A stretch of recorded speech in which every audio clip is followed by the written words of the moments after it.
Shabbat Shalom. This week we begin the second of the 5 books of Moses, the book of Exodus. And in the opening chapters of the book of Exodus, the chapters that we read this week, Moses ages 80 years. He only lives to be 120 years old, and 80 of those years happen in the first few chapters of the book of Exodus.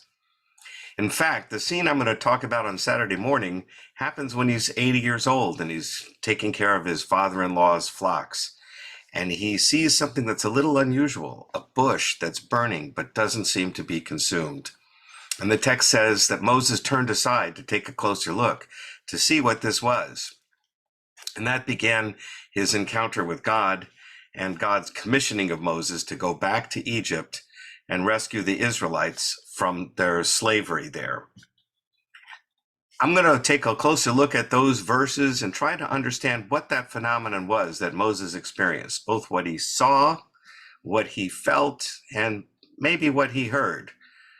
How did that dialogue take place between him and God, and what inspired him and gave him the strength and determination to go back to the most powerful person in that part of the world, the Pharaoh of Egypt, and to demand that that Pharaoh let his slaves go free. Anyways, we'll hope you'll join us for Friday night services at 6 o'clock, and again Saturday morning at 9:30, as we take a look at the opening chapters of the book of Exodus. Shabbat Shalom, everyone.